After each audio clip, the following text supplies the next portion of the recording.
the city, baby. When you see us, so you know you really viewing greatness in the making. Double up on facts we stating. Podcasting, cruise control, city, state, the nation. So what you saying, what we saying, prime information. Facts, keys to the city, we unlocking the statements. Streaming every Friday. And ladies and gentlemen, we are back. Clovercrest Media presents Keys to the City. We are streaming on all platforms like Keys to the City. We are moving all over the place, ladies and gentlemen. I'm not even at my place right now, but I got a nice painting. I got a nice little picture over here. You got to see the house that I'm in right now. This is remarkable. This house is beautiful. It's literally a man and woman's dream. How'd you get in there? It's an Airbnb. One of my boys. It's his bachelor. So so I'm here. Ted, I'm not even get to see you. I get to see Yankee Stadium. Well, that's a prettier sight anyway. So I'd rather look at the Yankee Stadium than Ted. But speaking of that, as you can see, Garrett Cole is about to throw the first pitch because, ladies and gentlemen, we are officially underway for New York Yankee baseball. As Joe's probably like, wait, why is he taking so long to speak? No, we are officially underway for baseball. It is now. Get ready for it, ladies and gentlemen, because baseball's here until late October, late November, and early November. You know the dealio. So let's get into it. A lot going on. We're going to talk about in this preview show. We've been talking recently about faces of baseball. We're going to get into it because of the sense of, is Shohei Ohtani, can he be the next face of baseball that desperately needs a face? Can Ohtani be the guy? But let's start off with the breaking news today, Joe and Ted. Aaron Judge was due for a big contract. Aaron Judge specifically said he wanted to have a contract done, signed, and ready to go by opening day.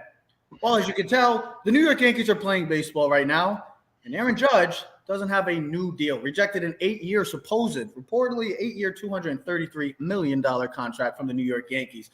So let's start off with this. We're going to get into talk about the AL East, the stacked AL East, and possibly who's going to challenge the Dodgers in the NL, if anybody's going to challenge the Dodgers for anything this year in baseball. But you look at this scenario right now. Judge has been there. He's been the guy for the Yankees. He's been predominantly the best player on this team since coming up to the bigs. The Yankees don't give him the contract. I'll start with Joe on this one. And Ted, we had a very good and I say solid conversation about this. And I thought, and you even said it, you thought Joe would probably kind of go after us about this. But are the Yanks big risk, not giving Aaron Judge the contract that he so desperately probably deserves? Or should the New York Yankees reportedly maybe be interested in a guy named Juan Soto? Joe, I'll start with you. Will the Yankees risk not giving Judge the long-term deal or looking for a more younger, maybe better overall player in Juan Soto? Listen, I can't argue it. You know what I mean? If you feel like the value is not in Aaron Judge, then, maybe you look to the future. Look, you got a Giancarlo Stanton. You got Garrett Cole's contract. That's a lot of money just in two guys. Mm-hmm. So they've got a lot of money invested in quite a few guys. And here's my thing, though. If your thought process is that Aaron Judge is an injury-prone player, and that's the risk in giving him certain years, I strongly disagree with that. Because this is it's been a hand, a wrist, and a oblique. It's never been the same injury. It's not something that is like a long-term injury situation for him. So I'm not worried about that.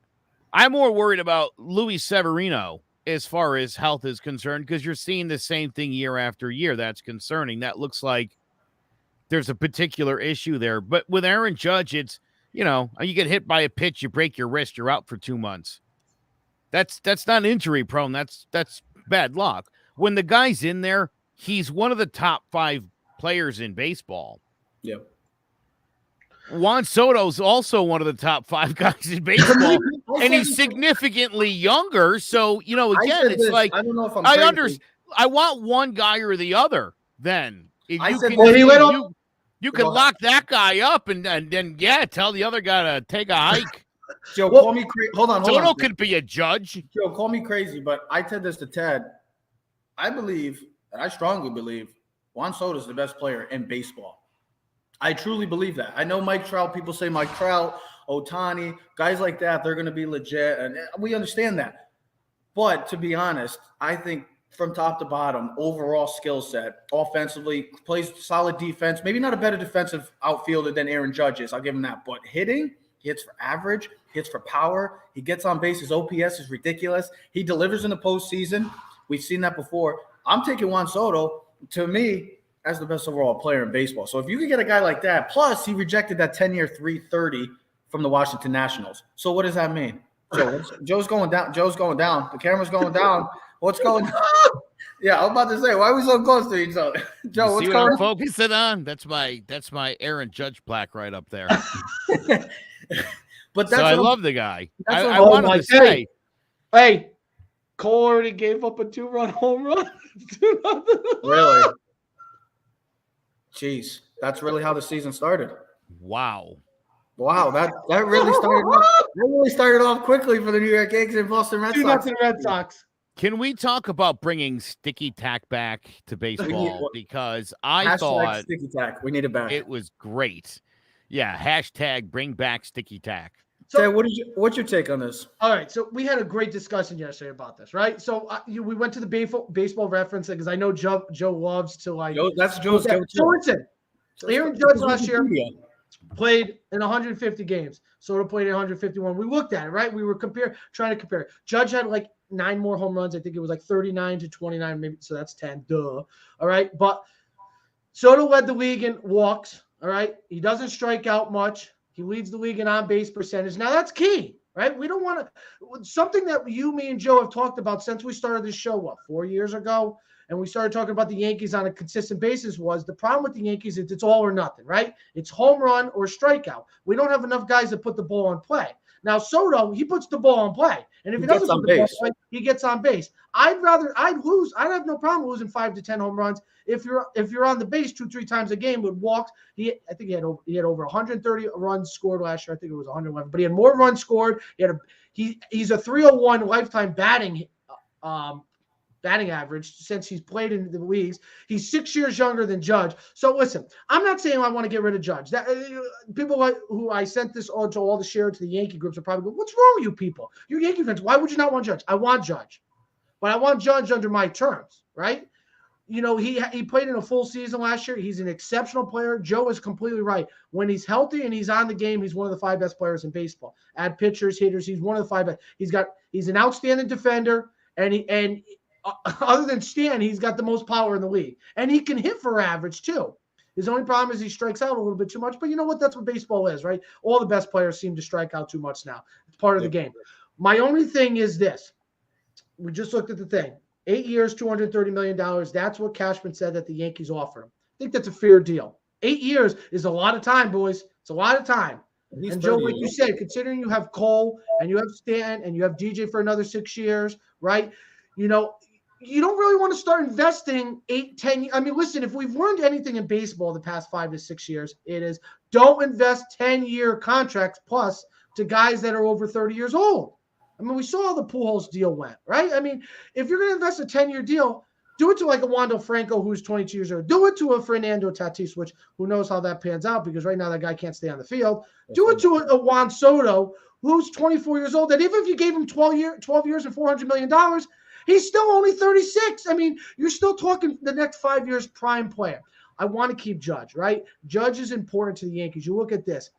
Judge is the most significant guy on the Yankees. His overall, not just player, but what he means to the organization. He could be the face of the franchise. He could be the face of the league because of his size, his strength, and playing for the New York Yankees, right? But I think what the Yankees offered was a fair deal. Here's the only exception I have to this. If the Yankees don't get a deal, and this is something that Judge has talked about where he does not want to negotiate during the season, if the Yankees risk 2 things. One, if he has an stellar season, he plays like he did last year, you talk about losing him for nothing in free agency or having to pay the pauper and having to compete against guys like Steve Cohen and the Dodgers and other teams that don't care and willing to give him that huge money because to be able to take away a guy like Judge from the Yankees would mean more to them, not just the money, but you're hurting the Yankees organization. As I think this is make the Yankees look bad. This can be very relatable to the other New York team that is in a debate for themselves, and in the sense of Saquon Barkley. Say Saquon Barkley has a good season, and the Giants have to pay him big money. What if that happens? He's never been an MVP caliber player. He's had one good season. I know. I'm just saying in the sense, like, if you got to pay, he has a great season. I'm still not paying Barkley. My thing is, if Judge has a great season. No, can I tell you which would be a better choice? And I'm not trying to interrupt you, but you know what the better choice is? It's Daniel Jones. What if Daniel Jones has a stellar season and you didn't give him the 5th-year option? Now you risk having to pay him more because the quarterback market is severely, as we've seen, is so much higher than it is with the running back market. So what if Saquon has a good year? I'm still not paying him what he thinks he wants. Go on the free market. Let someone else go get him. If Daniel Jones, though, has one of those seasons where miraculously he throws for 4,400 yards and he throws for 30 touchdowns and he rushes for 5 and he has a caliber season where the Giants are at least 9-7, 9-8, playoff caliber. Now you're like, oh, damn. Maybe I should just give him the 5th-year option for $22 million instead of having to worry about paying him like the Browns did. Why they didn't want to pay Baker Mayfield the $30 million because they didn't think a guy like him was at that level. I agree with you. But then you're in a situation like guys like the Angels and the Mets who gave big contracts to guys like DeGrom and Trout, who, don't get me wrong, are exceptional talents, are stellar talents, are probably, when healthy, the best pitcher in baseball and probably the best player in baseball. But also, that's the thing.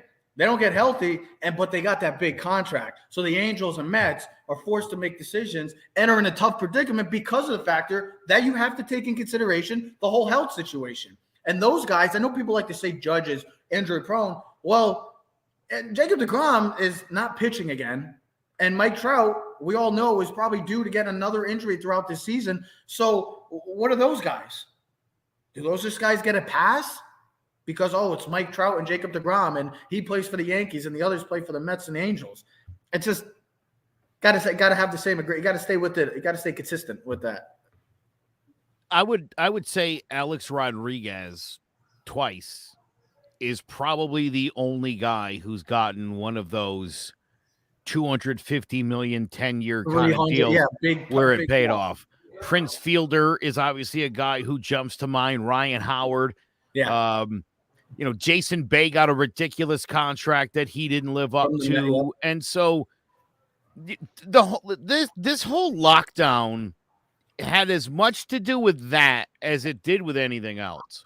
Yeah. And what the union is saying is what Teddy was just saying. Pay Tatis Jr., pay these younger guys like Soto and Acuna, pay them now. Pay them what they're worth now. Kind of like the quarterback situation. That way, right? That way, when you got a guy like Judge who's 30, you should have conceivably already gotten paid. And now you're treated like a 30-year-old injury-prone superstar. Okay? You know what this reminds me of? This reminds me of the Rockies with Nolan Arenado. Because he wanted a big contract. And eventually he had to get traded. He was the face of the franchise, and they eventually had to trade him. Now, I don't think the Yankees are going to trade Aaron Judge. My final point to this whole thing, what's the chances that Aaron Judge is a New York Yankee come next season? 75-25. 75 yes, 25 no. Okay. One more point to this then before I make my prediction. Yeah. This has been leaked that they offered him. Is 6 years, 225? It came out 8 years, 230. Hold on. Wait. I literally just saw this now. It's coming out. They said multi-year, more than 225. I saw 8, and I saw the 8 for 233. But annual salary 28 would put him only behind Trout and Betts. So Aaron Judge, and the Yankees want you to know this. The Yankees are trying to turn the fan base against Aaron Judge for 2 reasons. One, they want him to settle. 2, if he walks next year, they look like they made every reasonable effort. This would be the biggest contract given in Yankee history. So Joe, give your percentage, and then I would just want to just give you the actual stats. I would say 60-40 that he stays. All right, so here's the thing. General Manager Brian Cashman said the team offered him a 7-year, $213.5 million extension, which would be paired with the $17 million it offered in arbitration this season, which would have the entire package just over $230 million. Yeah, so realistically, it'll be 7 years, 230 with that arbitration deal. So they're counting what he's making this year, which is stupid. No, They offered him 17 in arbitration. I think he declined it. I think he's only making $8.5 million. They offered him 17 in arbitration. I don't know if that was finalized. I don't have the details. I wish I had that. But they offered him 17 million in arbitration, and then it would conclude with the 213 and the 6 years. So it would be the 7th year, whatever. Either way, he's not signed. He's on the Yankees this year. Hey, at the end of the day, play ball, play 150 games, lead us to a World Series title, and we'll give you the $400 million. And can I just say how I'm getting personally threatened right now by the comments? I'm getting taken out. Look at this. Listen. So here's why that's so dumb. Because now let's say that Aaron Judge hits 310 this year with 56 home runs, 175 RBI. He wins the home run derby. Hold on. Roll with me for a minute. Bro, what's going on here? Hold on. MVP. Yanks win the World Series. He gets World Series MVP. Now you have to give him like a 10-year, like $550 million deal because then he owns baseball and he owns New York City. Then he becomes, worst case, he becomes a Met. Now you've lost completely.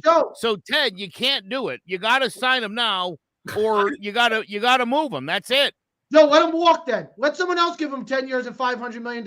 We'll go get Juan Soto. Or here's the other thing.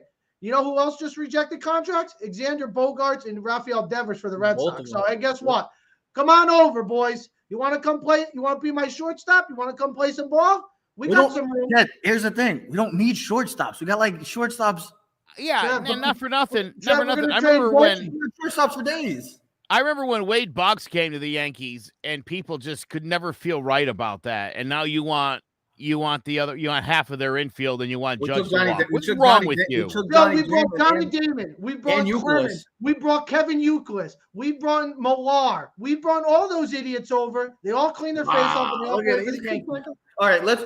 All right, so we got one of them. I don't want any of those guys on the Yankees. So the breaking news today for Yankee fans, Aaron Judge has turned down a deal. He has no deal, so it looks like we're going to have to wait all off season to see if Aaron Judge will become a New York Yankee or the Yankees become a little more aggressive. During the season, not off season. Yeah, during the season and next year. And the off season in the sense of going after Juan Soto. We'll have to see what happens. Huh, Ted? Have yourself a drink, why don't you? Ted, just because you have to go to work.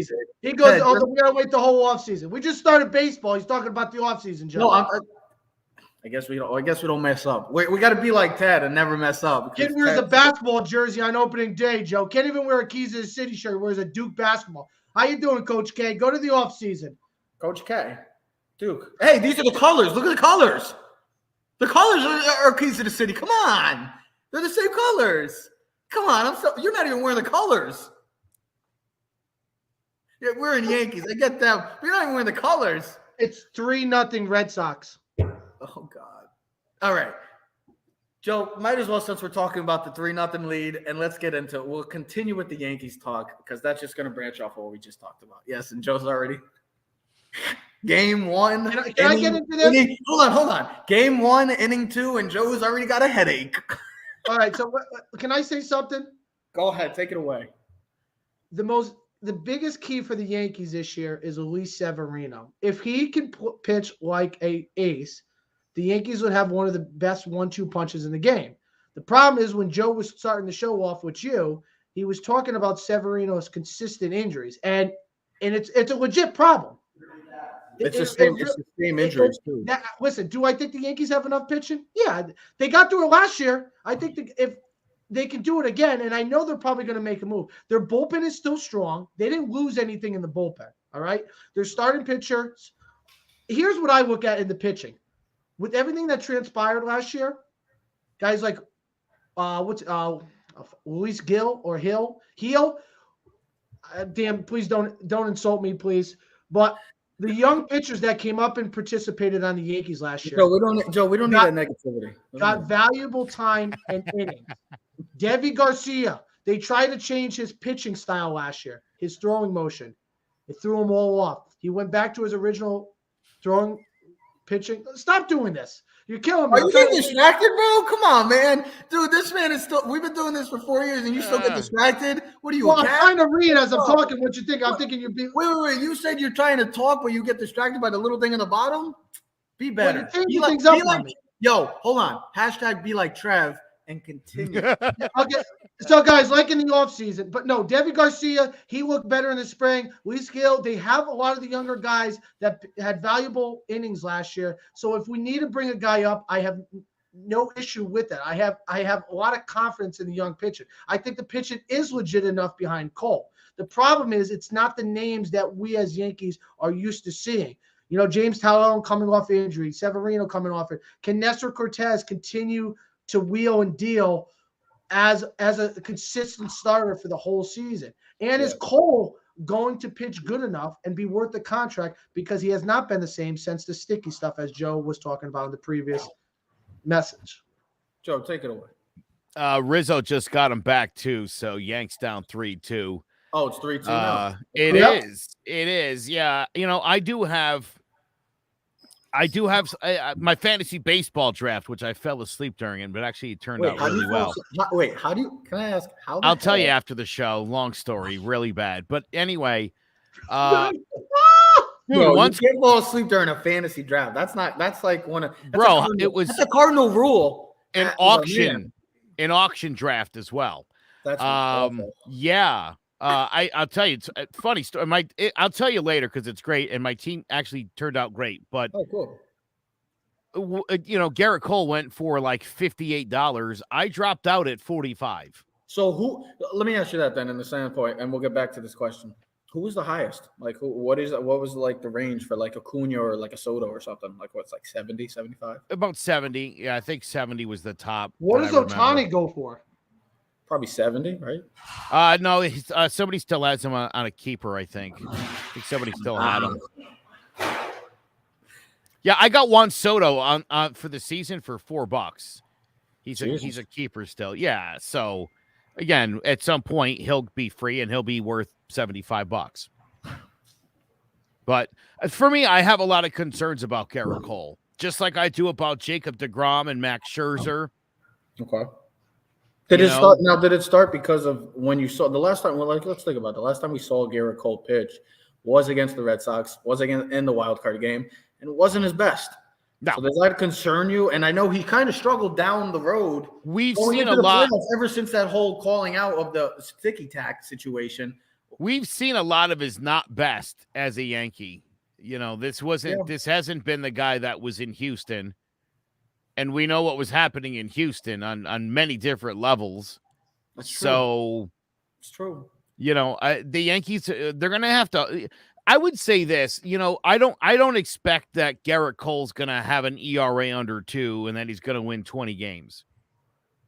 I don't think either of those. Like sub 3 ERA. I would say 3. Something like that. Maybe he wins 15, 17. That'd be great. Yeah. But you know, I don't think this guy's really ever. You're going to see great games, 12 strikeouts, 2-hit shutout, stuff like that. But I think you're going to see a lot of those games where he gives up 4 or 5 runs, 7 hits, strikes out 9, walks 3. I think without the spin rate, he's just a really good pitcher. He's not an elite pitcher. So also, I'm on record as saying that Jacob deGrom would make less than 15 starts this year, and I feel really good about that. I also said the under for him and Scherzer would be under 30 combined. I still feel good about that. Already the Mets are dealing with issues. Red Sox have pitching issues. Also, the Yankees have some pitching issues. We got to figure out what's going to happen after Garrett Cole, because I think the Severino thing is it's a tricky situation. You just have to really take into consideration that this man hasn't been fully healthy for a couple of years now.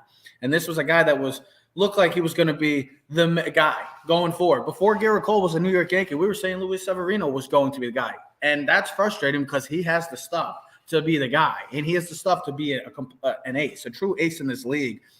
And it's just frustrating to see the injuries just adding up to Elise Severino's early career. And that's the thing. He's still in his 20s and he still has plenty of time. But to see this continuation is just extremely frustrating as a Yankee fan. I'll tell you, too, I like Jordan Montgomery, but I feel like he's going to sort of slot in as a not quite an Andy Pettit. I think something a couple steps below that, and I don't know. Like a Kenny Rogers.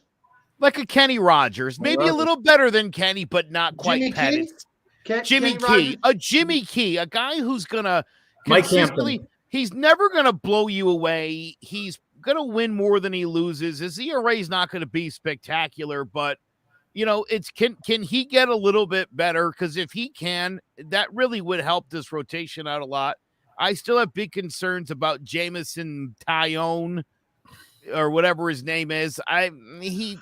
Dude, the idea that, listen, I thought, look, I play wiffle ball like quick pitch. I do the Satchel Paige windup sometimes. Oh my God. Are you serious? I go sidearm. Oh, I do a little bit of everything. I like Nestor Cortez. I don't know that that's going to work for a full year. The fact he's in the starting five out the jump tells me he's probably at some point going to be in the top 4, the top 3 because of injuries or whatever have you. So is Nestor Cortez really a major league starting pitcher? I think that's a legit concern. That we know there's no depth with Gil and Garcia and Clark Schmidt. None of these guys there. Me personally, I know we've been talking about the pitching. I like Gil. He pitched really well last year. I know you guys been talking about the pitching. Me personally, from what I've seen in past years, I get nervous too about the bullpen. And I talked about this last year. You guys said, "Oh, yeah, Trav, you're out of your mind." But I was ultimately right because the bullpen struggled. The bullpen hasn't been what it was in 17, what it was in 18. Chapman hasn't been the same. I'll bet you last year's bullpen probably threw as many innings as it had in 19 and 20 combined. Yeah. The Yankees, look, you can't have a game plan here where, and I mean, they're bringing 16 pitchers into today. Yep. Look, the idea here is starters are going 5, which means the pen's doing 4 a night. That's half the game. And you go extras, we're splitting this down the middle. That it's really unfair to expect for the bullpen to have to perform night in and night out because starters can't give them any length, but tremendous tax on the bullpen. You got to assume that in the first month, though. But that's not how bullpens are designed to work. Exactly. No, I know, but Joe, the game has completely changed. It's giving me 6 and 3 for the bullpen. Then how about 6 starters? How about 6 starters? How about doing more openers then or something? You got to take it easy on this bullpen because you're putting them in a bad spot. You know, Aroldis Chapman's going to have his rough patch. Well, that's why you're just going to exacerbate it by having these guys pitch earlier. Again, the Yankees really got to look to get 6 out of these guys, and there's no reason why they can't. And, well, here's the other thing. You could get Britton after the All-Star break, which could be another valuable piece to the bullpen. All right. They've already talked about Chapman where he will pitch in the 8th inning, not just the 9th inning, and where there's games where they're non-save opportunities, he will pitch so there's not a gap. Because here's the thing. There's already been talk about if he starts falling downhill like he did late in the season last year, that Jonathan Loaiza will probably come in as the new closer going forward. Give me Loaiza as the closer. Here's the thing. Listen. Stop. All right. Couple things. Numero uno. Mariano Rivera is the worst thing that ever happened to Yankee fans. Yeah. Because that's all we want. We became disillusioned with what relief pitchers are supposed to do. We think they're automatic, like they just come out and mow everybody down. Like the pun, yeah. That's not how it really works.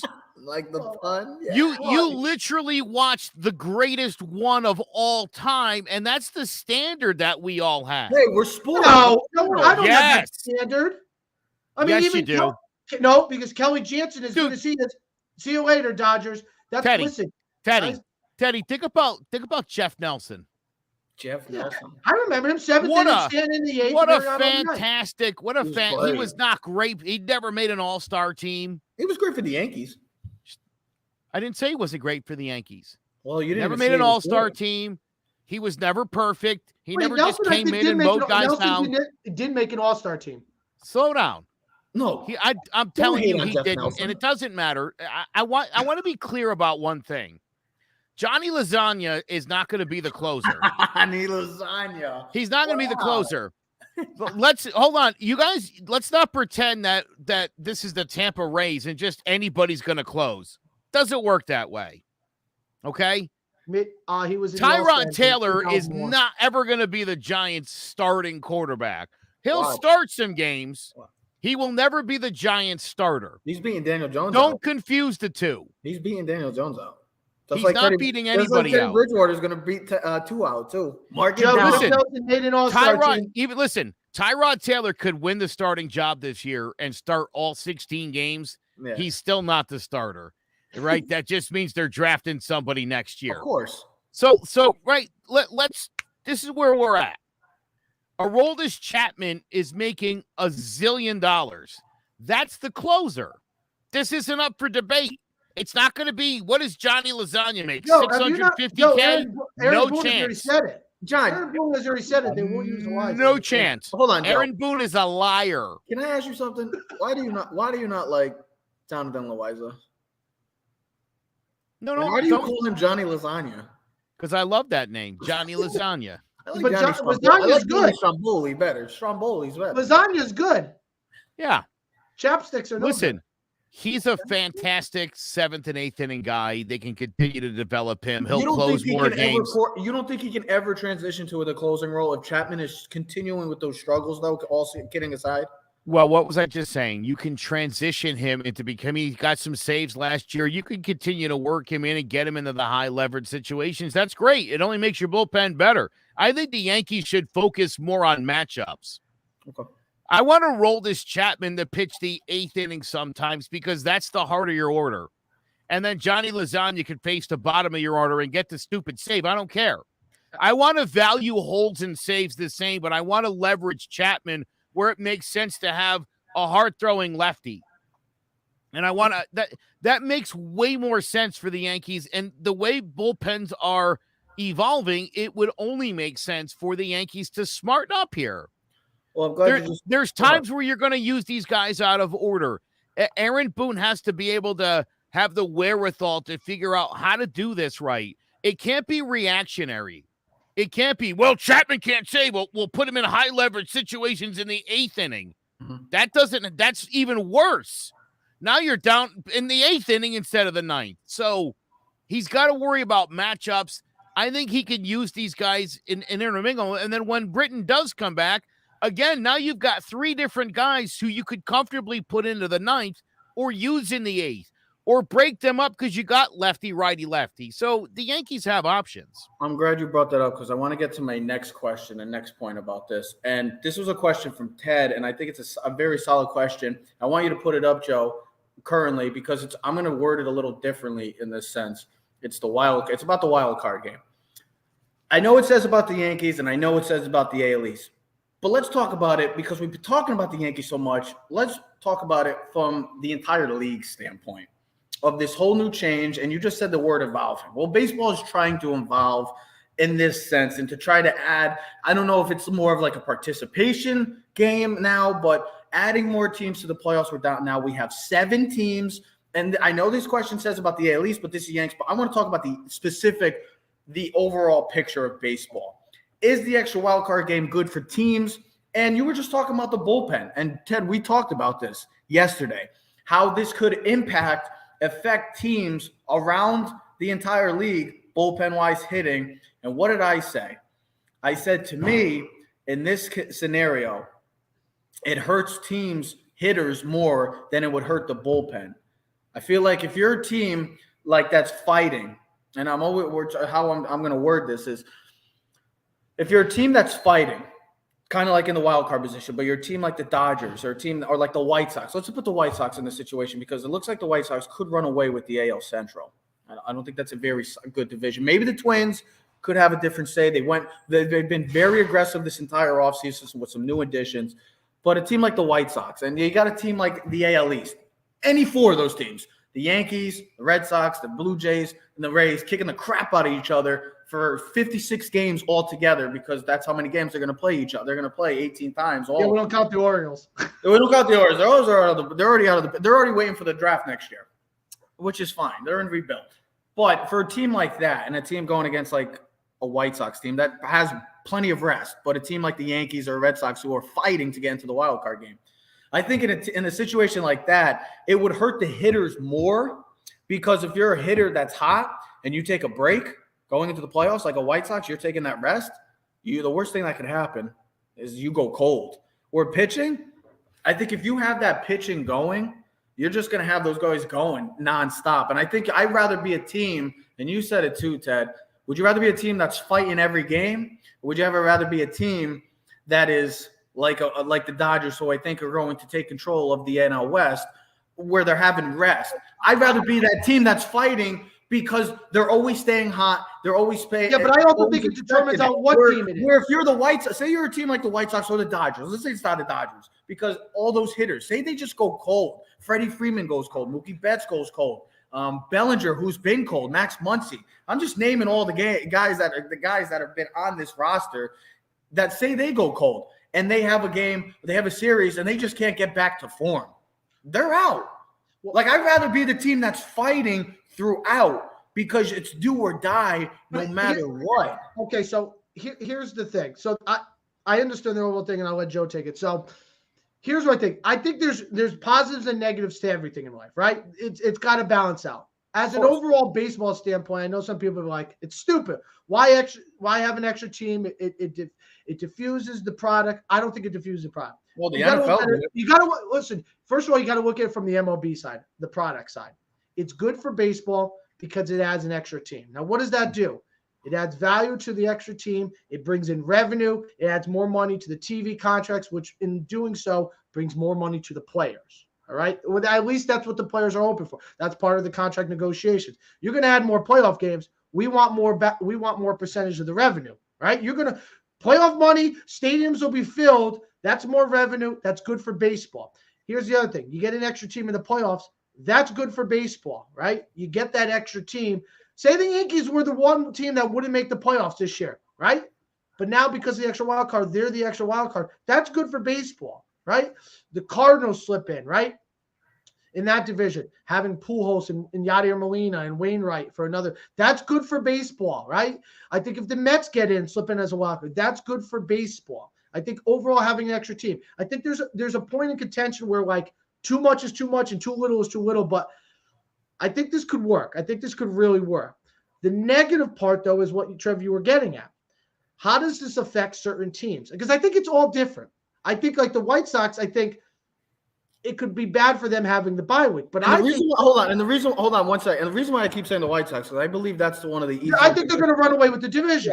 Yeah. I think, though, for the Yankees, having the bye could be a very beneficial thing because of the veteran-laden team. Having a guy like Donaldson who's 30-something years old, having a guy like Stanton and Judge, being able to give them a couple days rest. Think about veteran football teams, right? Imagine having a second bye. They talk about it all the time, getting the number one seed, having that extra week of bye. Now, does it always pan out in football? No, because the team in the wild card usually wins because but that's not always true. Having rest sometimes is good. Just and because here's where rest works. Here's where rest works. The Yankees and the Red Sox are the two wild card teams, right? Blue Jays are the other wild card. Rays win the division, right? The Rays, they'll have the bye. The Blue Jays play one of the division winners. And now you're the Yankees, Red Sox. Now you have to play the Red Sox in a 3-game set.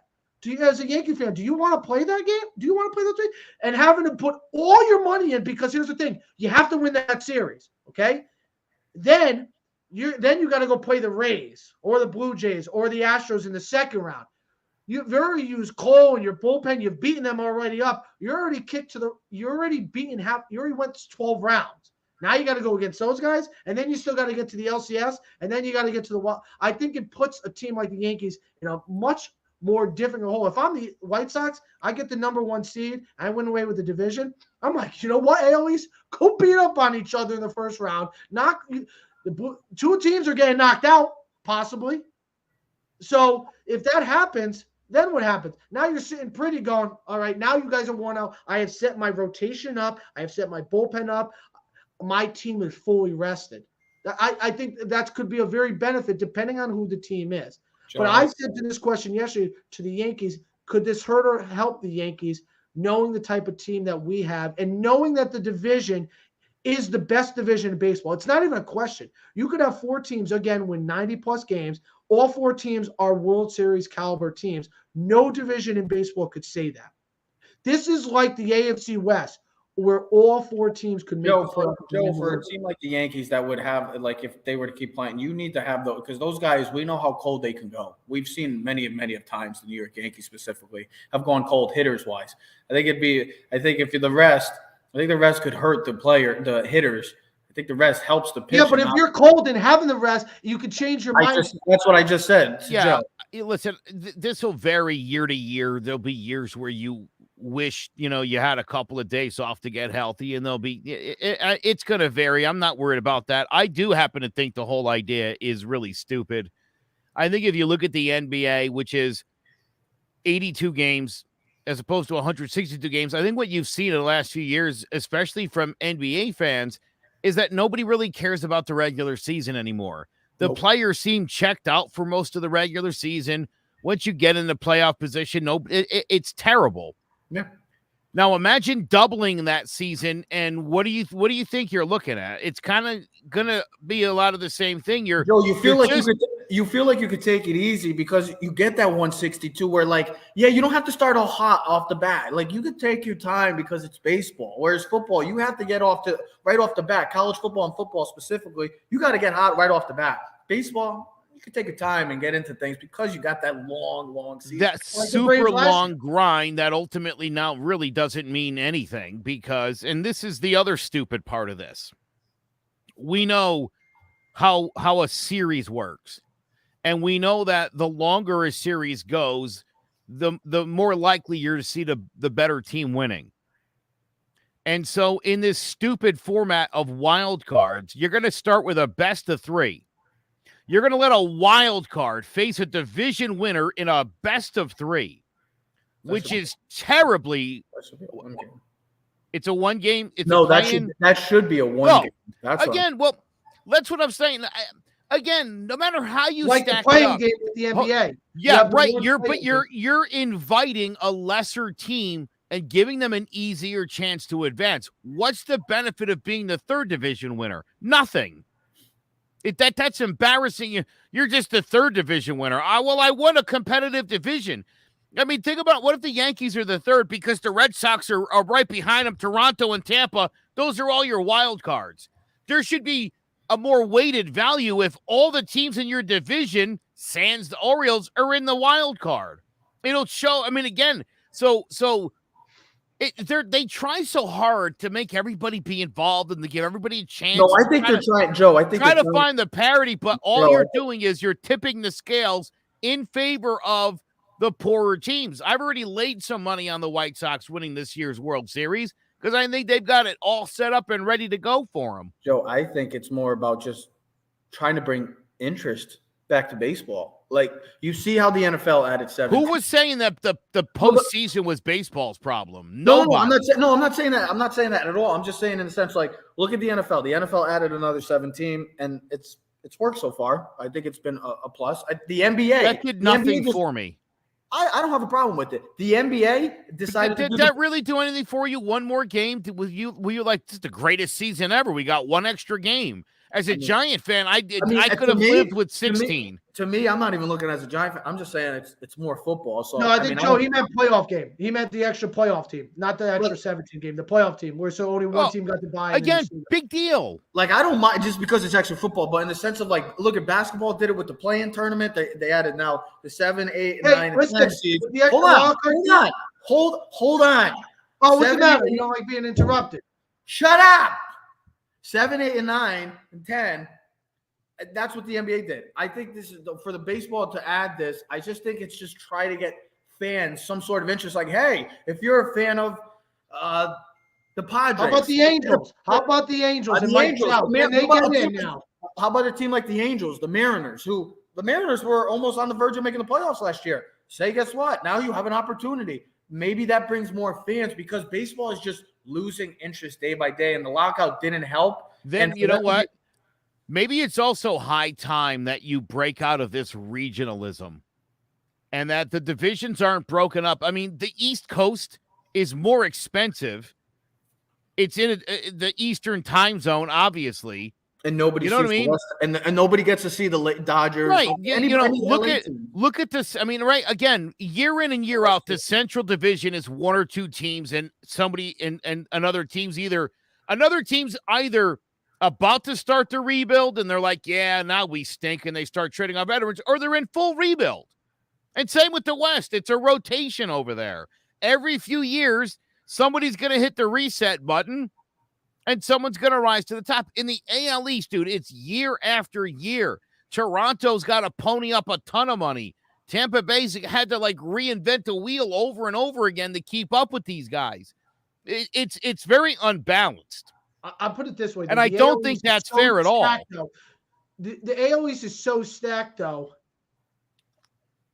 I don't know if it hurts or helps these teams being so stacked because I think it helps if you're playing. It's like here's the thing. It can help because you should play everybody the same amount of times that everybody else plays. You're going to play the Red Sox. You're going to play, as a Yankee fan, you're going to play the Red Sox, Rays, and Blue Jays 18 times. All right. So that's whatever, 36, 50, 54 times. All right. With that being said, though, does that hurt you as a team? Because literally, Joe, every week you're just playing you're literally every game's a playoff game. I don't think here's the thing: if you're like the White Sox or you're the Astros, you're playing lesser competition. So your teams does that make it easier for you? Because would you rather play a tougher schedule all year round and have to be so much more competitive, or would you rather be a Yankee fan? Man, damn, I wish I was in the Central beating up the Astros and the Guardians. Hold on, listen, let me answer this quickly, Joe. I'll answer this quickly. First of all, the Astros don't have an easy division. You still got to take in consideration the Angels. I know they've been god awful, but let's just hold off on that. The Mariners were a 90-plus win team. They were on the verge of making the playoffs on the last day of baseball. Okay, so that's not an easy division. The A's are garbage. They trade. That's fine. Plus, also, I always like the factor of fighting and going against the best. I remember when the Lakers and Celtics played back in 2008, and the Lakers cruised to the finals, and the Celtics had to work and grind through that Eastern Conference. Well, the Eastern Conference champions, the Boston Celtics, eventually won the NBA championship that year. So me personally, if you're playing against the best, and I think we all can agree, kind of like the AFC West, you're going to play against four of the best teams in your conference. You're going to play in the sense of the Yankees and the AL East. You're going to play four of the best teams in baseball, with the exception of the Dodgers and some surprising team, the Braves, the ex-champs, the Braves. That's my thing, is that I'd rather see them play the best, and I want to see them because it's not fun playing against easy opponents because, that's easy. You take advantage of it. Then when you get to the postseason, when you're playing a team like the Yankees, when you're playing a team like the Red Sox or the Blue Jays, the Rays, you haven't seen them much that year. It's a whole different ball game when you're playing postseason ball in all the sports. We know that. It's a whole different ball game. It's not playing those 162 games. So me personally, I know we're all going to be different on this, and that's fine. Me personally, I want to go against the best. I want to duke it out for 54 games. And guess what? If we come out on top, then we are deservingly so the best team in this division. Somebody's going to have to earn it in this AL East. Somebody's going to have to earn it just like in the AFC West and the AFC North in football. Let me listen to this for 1 minute. Don't think of teams, think of the city. Baltimore, Toronto, Boston, New York City, Atlanta, Washington, D.C., Philadelphia, Miami, and New York City. What are all of those things? Probably some of the biggest names in the entire world. Those are right. Big markets. Major markets. People now, know. Yeah. Let's talk about the Central for a minute. Well, you forgot Tampa. I'm not worried about Tampa. I left them out on purpose. Hey, what do you got against Florida? What do you got against Florida? I'm joking with you. Listen, I could say Tampa, but again, I didn't want to hit them right at the top of when I'm talking about big cities because it's not exactly big. You don't want to talk too much Florida. I know. In comparison to, let's talk about the Central. Ready? Houston. Chicago. Bam. Cincinnati. St. Louis. Pittsburgh. Milwaukee. No. These are not major markets. Kansas City, hold on. Minneapolis, Cleveland. The only major markets in there, Chicago and Detroit. And Houston. Maybe Pittsburgh? No. Pittsburgh is a small market. Okay. Houston I would put in that market. Houston is not in the Central.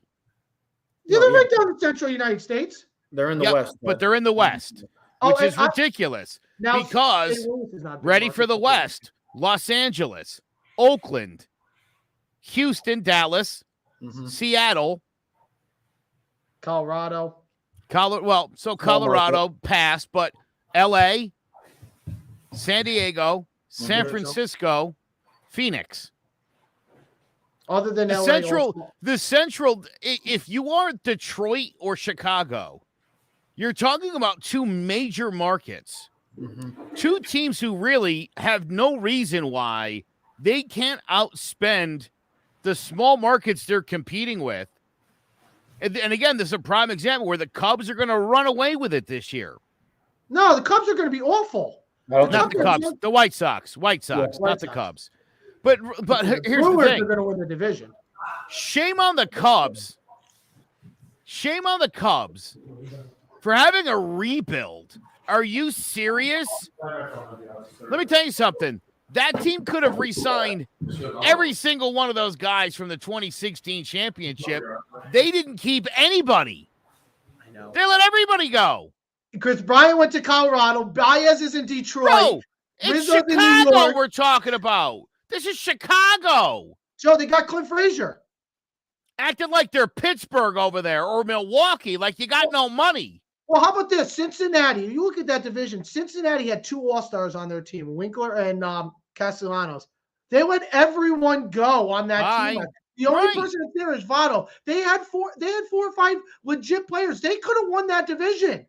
For them to tank. It's time to realign these divisions so that every division has 3 major markets and 2 small markets. The Yankees and the Red Sox don't necessarily have to always play an outright. It needs to be break these divisions up into something that makes more sense. Again, something that's more balanced with major markets and minor markets. And then everybody should play 9 times, 11 times, whatever that division is. It should not be, it should be not a weighted schedule. I shouldn't have to play the Red Sox 20 times because I'm New York. And then everyone's going to bitch that we have to, I have to go out and get the best pitchers because I'm playing all the best teams. Meanwhile, the White Sox can slowly develop and then go out and get what they need and slowly build and put a great team together. That's what they've done. The Yankees can't do that. You don't have that opportunity afforded to you. Look at Toronto's payroll over the last 5 years. Skyrocketed. They've got 2 choices. You got to draft well-developed players. They're doing that. It's not enough. Now you got to go get all the big-time stars. They're using the late 90s Yankee formula here. Yeah, but don't you like that, though? Don't you agree? Listen, this is what kills me about baseball, though. And this is the problem, Joe, and I don't want to talk about it, get deep because we could save it. But the salary cap, there should be a floor and a ceiling. There needs to be a floor. There should be. Listen, for Oakland's payroll to be the same as it was in the 80s at $33 million is ridiculous, bro. Stop. Listen, for a guy like Garrett Cole's salary to be as much as what the entire Oakland is nonsense. I'll keep it PG. It's nonsense. It's BS. Don't tell me, you're the Yankees. That's where you go. Then go do something. Stop with the BS, okay? Because here's the thing. The Rays have found ways to pay players and keep players and keep winning. For you to just trade away all your superstars, think about it. If you're a Cincinnati Red fan, you're a Baltimore fan, you're an Oakland A's fan, you have no shot. You were the Diamondbacks. You had Goldsmith. Yep, see you later. Go to St. Louis. Detroit, for you guys not to be spending money. You're a top 12 market in baseball. Stop complaining about the money. All right? Go be better. Pay the money, because here's the thing: if you pay the money, the players come, you win, fans will come, and you will be on TV. They had Verlander, they had Miguel Cabrera, they had McLaren Ordonez, they had players and superstars. That's why they won a World Series. And then what did they do? They played the Florida Marlins game and said, "We win the World Series. Now we drop everyone." Well, I'm glad you just brought up a bunch of names, baseball names, because, well, that's the big question surrounding baseball. And we're going to get off to our final question. We just talked about the whole, I guess we just talked geography pretty much on Keys to the City. So if you want to learn a little geography, come on to Keys to the City and we can talk geography for us. Well, Kamala Harris will tell you that Ukraine's in the European states. No, we're not talking politics. I don't even want to hear the name. Let's not talk about it. Thank you, please. So shut up. That's what I was going to say. Hey, we've been talking about it for some time now for baseball. We always talk about the NFL. We think of names right off the bat. We think of a face. When we think of face of basketball, think of LeBron James. When we think of the face of football, we probably say Aaron Rodgers, Tom Brady, and Patrick Mahomes. Then we go to I would go even hockey. Hockey has Sidney Crosby, Ovechkin, Connor McDavid. Then you go to baseball, you're like, who's the guy? Who's the main guy? Here's the thing. Who's the guy in all the other sports? You just named 3 or 4 guys. I think baseball has a bunch of guys. There's not one. Well, here's the thing. When you think of basketball, you think of LeBron. LeBron's the face. When you think of football, Brady's probably realistically the guy you think of. Yes, he's probably the face, and Mahomes. Hockey, okay, hockey I said 3 or 4, but it was Ovechkin and Crosby for so long. Baseball, who's it really been? We've been hoping it would be Mike Trout. That hasn't panned out because of the market. He's in LA, but the Angels, they haven't been good. He hasn't been in the playoffs, so you can't get your guy to be marketable in the postseason. Maybe Aaron Judge, because he's from New York. He's in New York. He's bigger than life, larger than life, they say. But is it Shohei Ohtani? After the huge historical season last year, winning an MVP, can he maintain early success and emerge as the face of baseball that, to me, desperately needs? And me, I would say, guys, and I'll go and then I'll finish off. Let you guys finish off.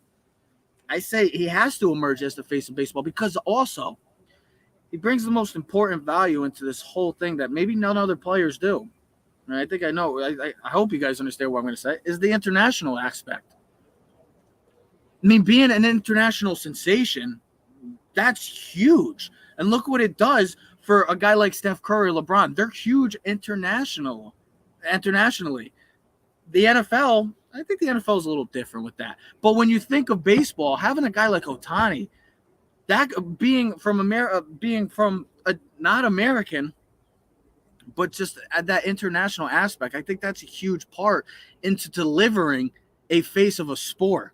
And I think if he can continue that success like he did last year, guys, I think we could be looking at the face of baseball, and that the guy that they were hoping to, Mike Trout, maybe he takes a step back and says, Ohtani, maybe this is the guy because specifically, I only say it because of the international aspect. Well, listen, I'll put it this way. I think Ohtani can be the face of baseball, but it won't be one person. I don't think one person drives any sport. You just named multiple sports that had multiple guys that were the leader of the packs, right? We've seen that. We saw – it's teams, it's players. First of all, and Joe will agree with this, your team's got to be successful first for you to be a face of the franchise. You can't be the Pittsburgh Pirates and be the face of the franchise as a player. As good as Andrew McCutchen was, he got lost in the shuffle and kind of didn't get talked about as much as he could have been if he was one. And Joe and me and you have always talked about this, right? The face of a franchise is usually going to go to a team that's on the upper echelon, a team that's going to compete for Super Bowls, Stanley Cups, World Series, Wimbledons, national championships, right? So what do you got in baseball, right? So we talk about the elite teams. Houston, Dodgers, Yankees, Boston. The Cubs had that. Like Joe was talking, the Cubs had some faces of the franchise. Javi Baez, Anthony Rizzo, Chris Bryant. They won a World Series. Those guys were really popular. Then they tanked. Then they dropped them. They became bad, and now they don't have the same flavor of the month. Well, maybe does that hurt because you have so many players that know of, but here's the thing. But you're always moving around for players. You're like, I like this guy. I like that guy. Here's my thing.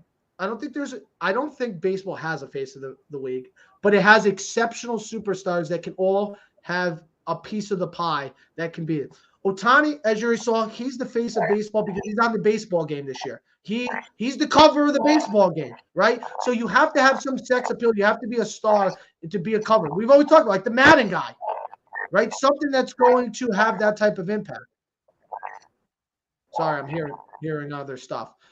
Ohtani is the face of the franchise, the face of the baseball. Aaron Judge can be that guy. I think when Mookie Betts left the Red Sox, he doesn't have the same appeal as he did as a Boston Red Sox. Joe, do you not agree with that? Because he plays for the Dodgers and there's so many superstars, he doesn't have that same appeal as he did when he played for the Boston Red Sox. I feel like he gets lost in the shuffle because of guys like Kershaw and Buehler and Bellinger and now Freddie Freeman. So he's just one of the guys. He really is. He's an exceptional star. But he doesn't stand out on a team filled with stars, and that's the difference. Ohtani and Trout are superstars, all right? We know Judge is a star, but there's no one person. I think that the reason why I say Ohtani can be the face of the franchise, because here's the other thing that Trevor, and I'm surprised he didn't bring up. For me, it's not internationally. It's because he does something that we haven't seen in 100 years. He pitches and hits. He's the first player to start pitching and be in the lineup on opening day. I mean, when you start being compared to Babe Ruth, okay, and we're not going to get deep with numbers, but when you even get close to being compared to these legends, you get compared to like a Ted Williams, a Willie Mays, and Babe Ruth, you're something special. You're different than everyone else. I'm sorry. We've seen great players come through baseball, but if you're getting compared to a Babe Ruth, you're talking about like gods, legendary statuses, like the Sandlot. It's Ohtani can be that guy, but here's, I think I'll end this point as the Angels have to win. He has to play well, as that's the most important part, but you got to win. Joe, we've talked about this with the Trout factor. You got to get to the playoffs, and you got to do well in the playoffs. Part of Jeter's success is two things. One, the Yankees won World Series, all right? So you're on the national spotlight. You got to get into the World Series. I mean, that's how Josh Beckett got as good as he was. He pitched exceptional for the Florida Marlins, and then he became a star and went to the Red Sox.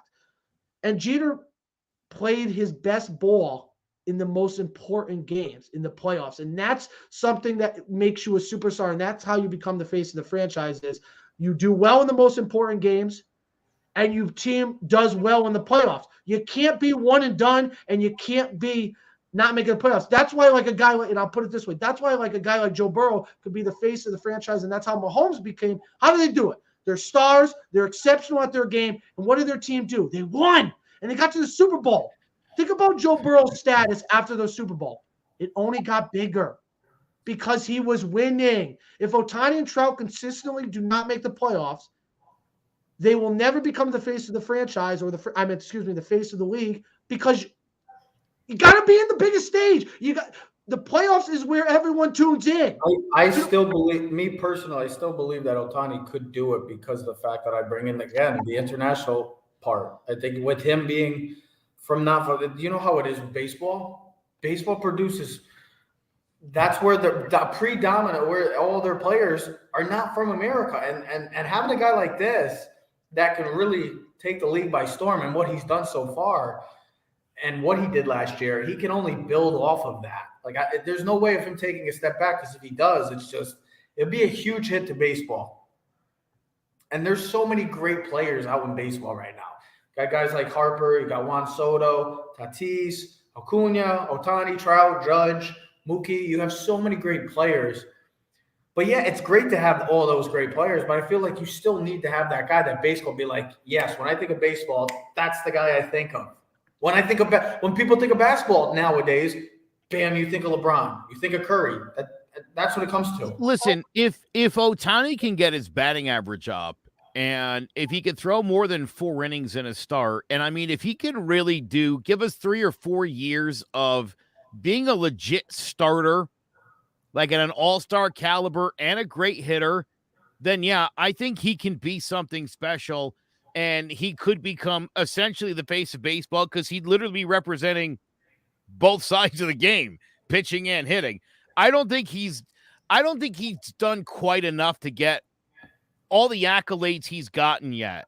I'd like to see a full season of it. I want to know that he can continue to do it. But before he's going to be the face of baseball, he's got to be the face of the Angels, and that means being better than Mike Trout. And as of today, I still don't think he is. And as you said, Teddy, being compared to Babe Ruth and the Mickey Mantles, and when your name gets put up to legends like that, you feel like sky's the limit.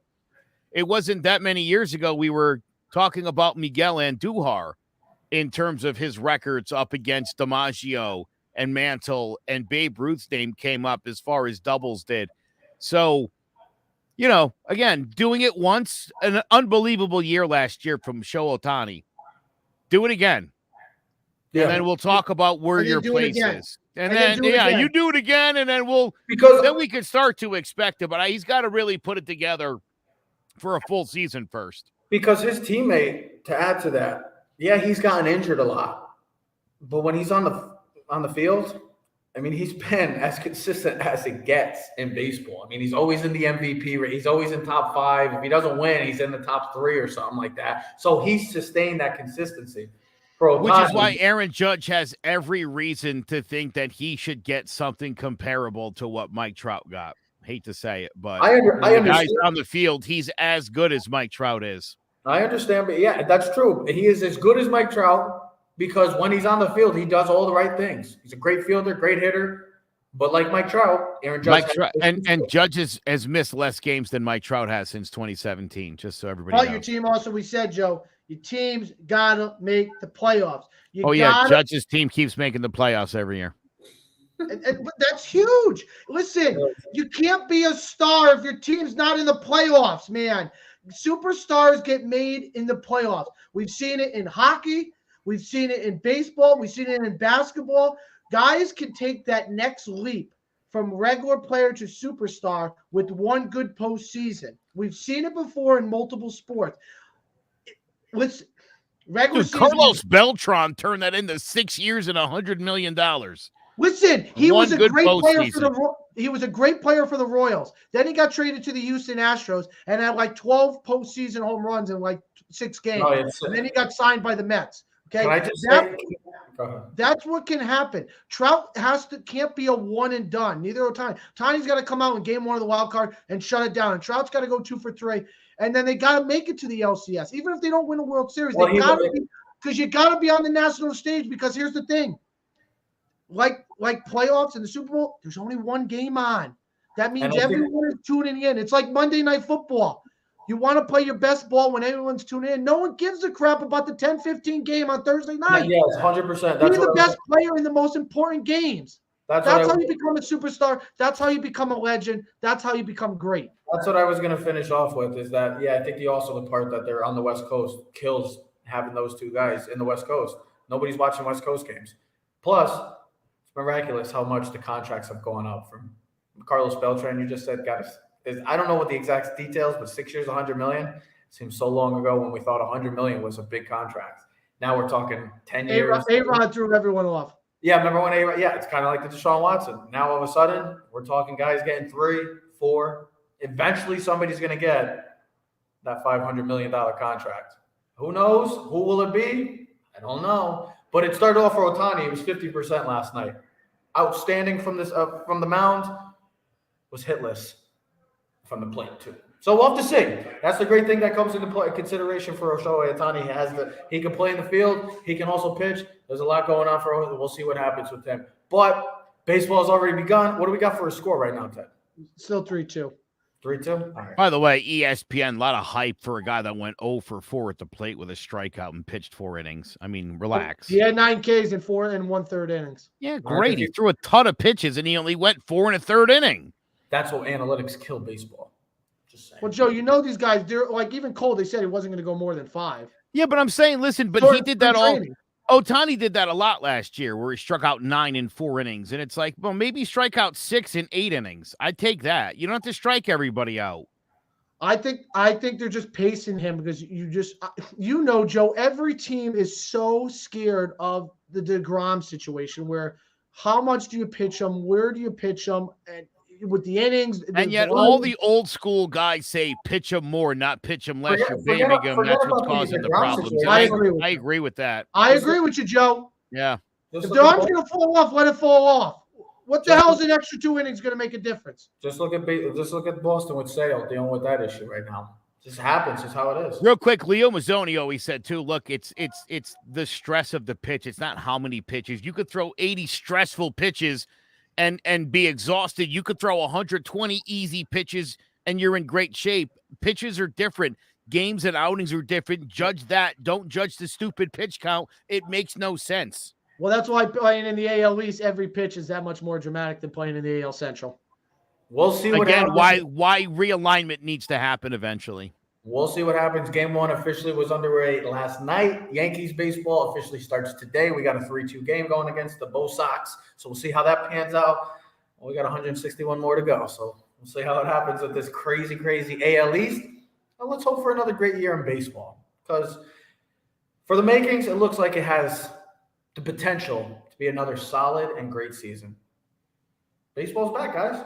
Who would have thought? Baseball's back April 8th. Who would have thought it was going to be back? We didn't think it was going to be back. Thought it was probably maybe summertime. It's back, so baseball fans enjoy. We'll be back next week. Mock Draft 2.0 is actually out right now, just posted on our social media accounts. We got some changes. Why we have a quarterback not named Malik Willis going in the top 10. We'll talk all about that later on in the week, and then we'll be back talking more baseball, Yankees baseball. NBA playoffs are just around the corner. Another heartbreaking season for one of my teams. The Lakers are disappointingly eliminated. It's been awful to be a sports fan in Trev's world right now. Giants are awful. Lakers are awful. Duke loses in the Final Four. I just got the Yankees and Rangers. I really hope they can win the Yankees. I can't take this anymore. But ladies and gentlemen, we are Keys of the City. We are streaming on all social media platforms. Are you about to tell us something? What's up? Yeah, Stan just hit a bomb. Yeah. Oh, there we go. 3-3 tie, baby. Main question, Joe, can you watch Yankee games this year? We lost Nesson up here, too. I can't even watch the Red Sox broadcast today. That's how poor this is. That's awful.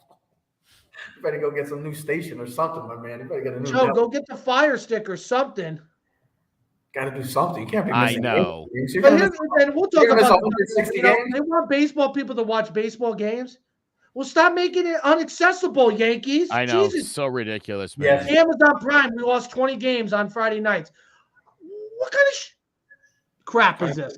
Crap is that? Exactly. Ladies and gentlemen, we are Keys to the City. We're streaming all social media. This is what I get. I can't even get a solid 2 minutes. I got to deal with the peanut gallery. Dude, you got an hour and 12 minutes. Hang up the phone. No damn respect. I got to get out before people are going to start interrupting. Ladies and gentlemen, we are Keys to the City. We're streaming on all social media platforms at Keys to the City. So comment, like, subscribe, share, or follow. Clovergrass Media presents Keys to the City. We are out. Yeah. Keys to the city, baby. When you see us, so you know you really viewing greatness in the making. Double up on facts we stating. Podcasting, cruise control, city, state, the nation. So what you saying, what we saying, prime information. Facts, keys to the city, we're unlocking the statements. Streaming every Friday.